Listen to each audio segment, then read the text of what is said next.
All right. Good morning, everyone. Thank you for being here this morning. Friday, April 3rd. As of today, we have 71 positive COVID cases in Lincoln and Minnehaha County. We have 13 of those that are recovered. We'll be announcing, obviously, more positive cases today. I want to share a reality that I think is important to just continue to reinforce through this process, and that is the fact that our cases will continue to grow every day, and they will continue to grow and continue to grow for the weeks and potentially, possibly even months or more ahead. They will grow. What we obviously are focused on, as we've said constantly, is not stopping COVID, it's flattening when we see those cases. You know, it's been estimated that 30% of our state or more may get COVID. That's 250,000 plus South Dakotans who will have COVID. Many of those being asymptomatic, may not even show signs, but a lot of those will also need additional care, hospitalization, and so the caseload is going to grow. And I just want to be very realistic on that. As we see our cases go from 70 to 90 to 125 to 250, we know that's going to happen, and we're preparing for that. The governor has said this, and I want to reinforce her message, and that is the steps we're taking and doing right now have to be realistically sustainable. Okay, well, what do we mean by that? Well, you have certain cards you can play at certain times in this process to try and flatten the curve. You can't have a stay-at-home order for 4 or 5 months. It's not sustainable. It's not realistic. It wouldn't work. So we, as a state, and specifically, I'm looking at Lincoln and Minnehaha County, when is the right time to trigger those different tools to have the maximum efficacy on flattening the curve in our area based on what we're seeing? You can, despite what a lot of people will maybe say to the contrary, you can do too much too soon. And please don't interpret that as the mayor has his head in the sand. Absolutely not. But there's a timing and a strategy to the steps we're taking in the city of Sioux Falls right now. Yesterday, we had data modeling presented to us, and for the first time, I will say in this process, I got confident,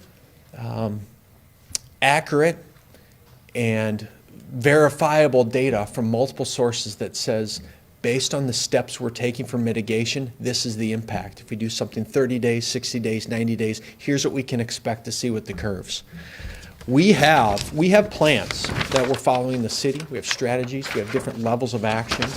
And so it's important for people to know that it's not just a knee-jerk response to how we're responding. These are very thought-out, deliberate actions on when we're pulling the right triggers to respond in the city of Sioux Falls. One of the talking points right now is shelter in place, stay at home, safer at home. Those are 3 terms you use. All of them mean different things. Shelter in place, stay at home, and safer at home. A lot of folks are encouraging or calling for a shelter in place or a stay-at-home order right now. I want you to know that there's 3, we're kind of using what we call the 3 R's to this process right now. You know, every day we're reviewing what's happened in the last 24 hours. In fact, what's happened in the last 5 hours. In fact, we had a meeting at 8:30 this morning, and based on a text I just got an hour ago, that's even changed based on what I thought and some more information we got.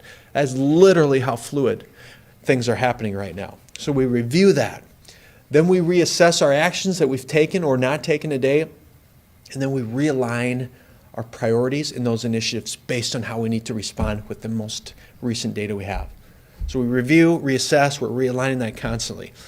You know, regarding a shelter-in-place order at a local level, okay, we're one of probably about a dozen maybe states in the country that don't have a shelter-in-place order as a state.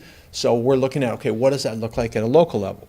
So my staff and I were looking into that possibility for sure. But given the impact that would have on health and welfare of our citizens, our businesses, you need to be serious and intentional, not only about what that looks like, but when you flip that switch, okay? When the right time to do that is to flatten the curve. So I don't have my normal chart in here, but you know the flatten the curve chart. If you put a shelter in place order now, you just push that peak down the road, and then the peak still happens, okay? You bottle up all those people, and when it's relaxed, it happens. So we're slowly, honestly, seeing people contract COVID to flatten this curve. That's what's happening right now, and that's what you're seeing. Shelter in place is in a lot of communities and states, it's one of their last resorts. It's one of the last steps that they're taking. Having conversations with the governor on that step as well, on if and when it may happen at the state. But I can tell you at the city level, we're absolutely looking at new shelter in place and what that would look like in the city of Sioux Falls and when we trigger that. Now again, the civics lesson of the day is this. To do that, we have to notice a meeting that we're going to talk about this. 24 hours later, we can have a meeting. We can have a first reading on that. And 5 days later, we can have a second reading and a vote. That's a 6-day window to do something like this. That's the law. That's the constraints that we live in these times. Again, the legislator had a chance to remove that and allow us to do things right away in first reading. They chose not to give us that authority. So we live in 6-day windows right now when, as I just shared with you, things change hour to hour, literally. So you can see how hard it is to manage the response within those parameters. And we're doing all we can to execute this plan and many of our plans within that framework. So what's the economic impact of all this? I'm going to play this video, and I'm going to hit play here somewhere. This video is important to know what the impact is with social distancing, economy shutdowns in our economy. And what you're looking at right now is the jobless claims over the last 50 years in our country. And you can see when recessions happen, you can see when different events happen, and you can see what's happened in the last month, where we have skyrocketed 6.6 million jobless claims this month.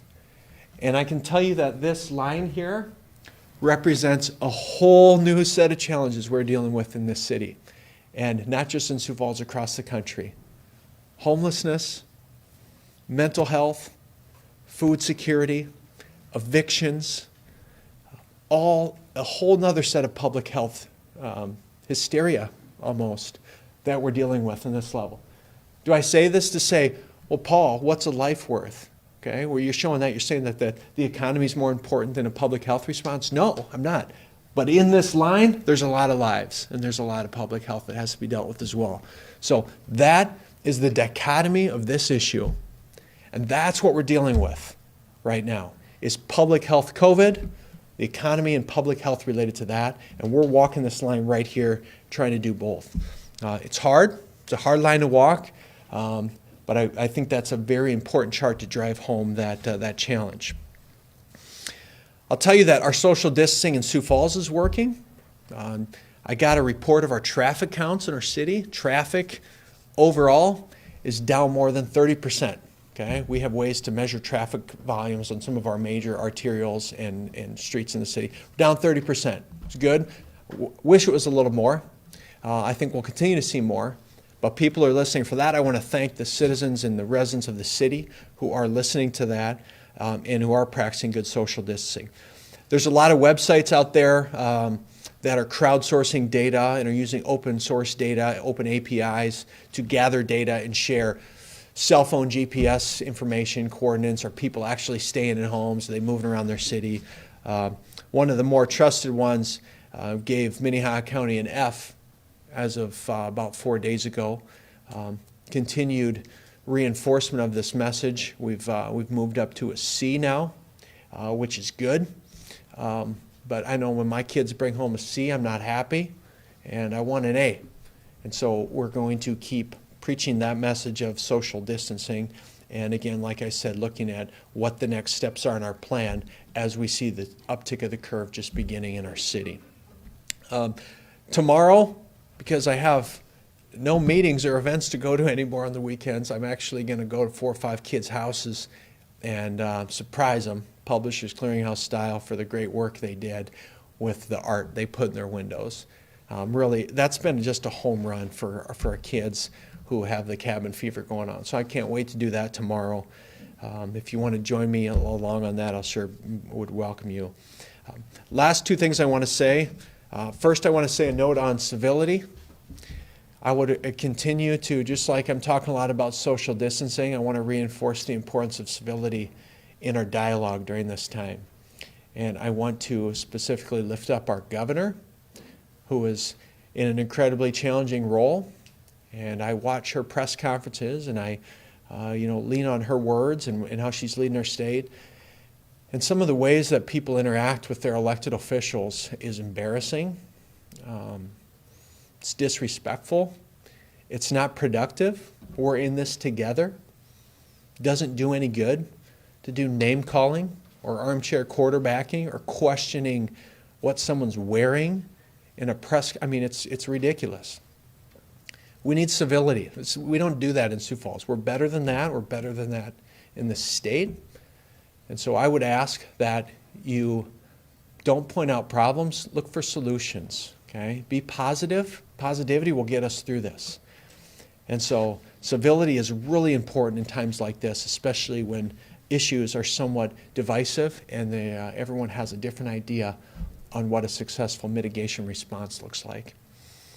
Finally, call to action today, we need blood. We need people to donate blood in this city. Healthcare system specifically reached out, the blood bank reached out and said, listen, we rely on a steady supply of donors and they're not showing up. And they're getting to some dangerous levels. So if you would like to help, I would ask you to go consider donating blood. If you feel comfortable going out and doing that, please do that. I may do that this afternoon at both Avera and Sanford, as well as the Bloodmobile. So please take time to do that. With that, I'm going to open up any questions you may have for me today. Mayor, two questions. First, what is that trigger point for a shelter in place from the city standpoint? So a few things on that. So, and I'm not going to share this publicly. Mike's going to try and zoom in on it and get the details, so I'm going to shake it around like this. But there's different levels of response that we take. And one of the things we've looked at, and other cities looked at, is when their case counts hit certain levels. What Sanford and Avera have said is, hey, when we get to a certain number of people in beds in our facilities that have COVID, that triggers the next step. And when we hit this metric in our hospitals, that is what triggers the next step. And they're using that data based on how other municipalities and other cities, what they've seen. So that's the data that we're looking at. I will say we're really close right now to looking at what I would call a safer at home order. Safer at home would be an executive order that I could put out. Wouldn't be legally enforceable, but it would give some very firm parameters on what I expect our residents to adhere to. Single person going to a store, things like that. So we'd start to put some more rigid parameters in place. That's what a safer at home ordinance would be. So there's a lot of different data points we use. Those are a handful of what we're basing our recommendations on. The other question, between where we are now with the no lingering ordinance and either safer at home or that next step, the shelter in place, what are some of the, I guess, intermediary steps in between that you guys are evaluating? Sure. Yeah.